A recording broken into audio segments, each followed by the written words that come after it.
Oktober 2024. Eine Meldung erschüttert die Kinderbuchbranche. Der Oetinger Verlag veröffentlicht ein Buch mit KI-generiertem Cover. Seitdem müssen sich die Verlage dazu verhalten. Hätten Sie so einen Umschlag gestalten lassen? Von einer Maschine? Nein, hätten wir nicht. Statt heute, muss man auch ganz klar sagen, also für uns steht der Mensch, die Kreativen, der Künstler, die Künstlerin immer im Mittelpunkt. Wir glauben, dass der Mehrwert ganz klar der ist, dass ein Buch dadurch eine Seele bekommt. Kinderbücher. Tore zu einer Welt des Staunens, der Neugier. Die Kraft der Imagination. Illustratorinnen wie Daniela Kohl erwecken die Geschichten zum Leben. Sie schafft Bilder etwa für Werke von Cornelia Funke oder die Reihe Lotta leben. Dafür kriegt sie Fanpost von jungen Leserinnen. Sie zeichnet digital, aber immer selbst mit der Hand. Denkt über jedes Bild genau nach. Was für ein Gefühl habe ich dabei? Wie ist das Licht in dem Buch? Wie ist die Stimmung? Wie fühlt sich das an? Wo sind die Kinder gerade? Wo hole ich die ab? Also es geht halt viel über Bauchgefühl. Statt um Gefühl geht es nun um mathematische Wahrscheinlichkeiten. Gibt man in ein KI-Programm einen Text ein, spuckt es binnen Sekunden ein entsprechendes Bild aus. Errechnet eine Kinderbuchfigur, für deren Entwurf ein Mensch viel mehr Zeit und Muße gebraucht hätte.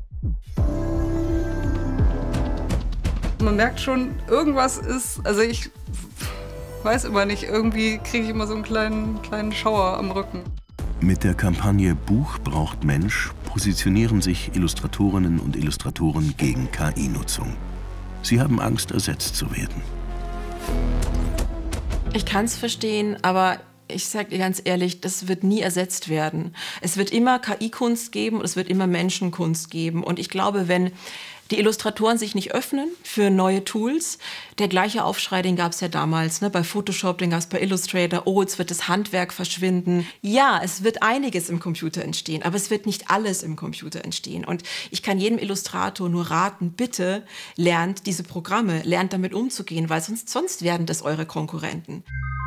Die Künstlerin Ronit Wolf hat ein Kinderbuch geschrieben und die Bilder dazu mit KI generiert.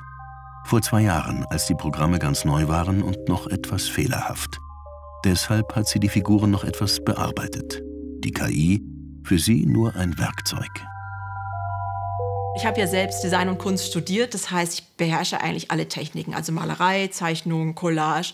Und dann kam eben dieses Tool auf den Markt und das war so ein bisschen Liebe auf den ersten Blick. Ein Freund von mir hat das mitgemacht und wir haben uns dann immer so hin und her so die Bilder geschickt und so, guck, das habe ich gemacht mit dem Code, dann habe ich das eingegeben, dann kam das raus.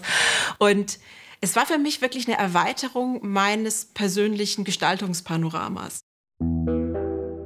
Längst kann die KI viel mehr als nur den glatten, fotorealistischen Look. Wenn man präzise Eingaben macht, generiert sie auch Bilder im Stil verschiedener Kunstrichtungen und konkreter Künstler. Die Möglichkeiten sind schier unbegrenzt.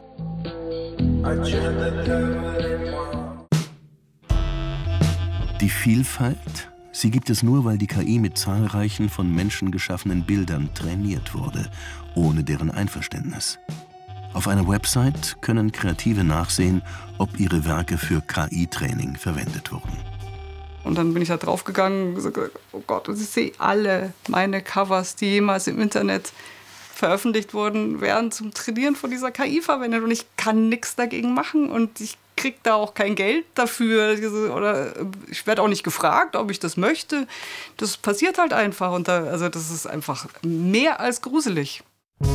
Der Münchner Kinder- und Jugendbuchverlag Mixed Vision war einer der ersten, der eine KI-Leitlinie erarbeitet hat. Für Administratives hält er es sich offen, künstliche Intelligenz einzusetzen, um so mehr Freiraum für Kreativität zu schaffen. Bei künstlerischen Arbeiten setzt man voll auf den Menschen. Deswegen versuchen wir eben mit den Richtlinien deutlich zu machen, dass wir uns auch dafür einsetzen, dass die Werke, die wir auf den Markt bringen, KI-frei sind, dass die Werke auch urheberrechts von uns geschützt werden. Wir können auch nicht alles ausschließen, aber ich will nur sagen, wir setzen uns aktiv dafür ein, dass dies nicht geschieht, indem wir auch solche Texte so entsprechend auch nicht in irgendwelche KI-Maschinen reinladen. Durch künstliche Intelligenz ändert sich der Buchmarkt. Immer mehr Menschen veröffentlichen online, ohne Verlag, dafür mit Hilfe von KI. Und die Kreativen, mit Hilfe deren Werken die Maschine gelernt hat, deren Stil teilweise kopiert wird? Sie gehen bislang leer aus.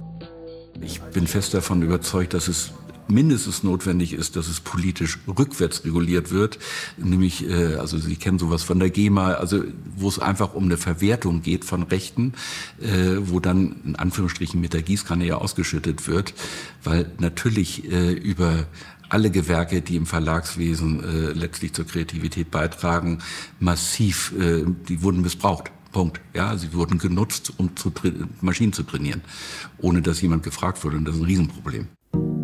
Letztlich ist es die Entscheidung von uns allen. Welche Bücher kaufen wir? Mit welchen Bildern sollen Kinder aufwachsen? Und wird die KI die Kreativen ersetzen? Oder können sie eine Symbiose eingehen, indem sie als Werkzeug nutzen?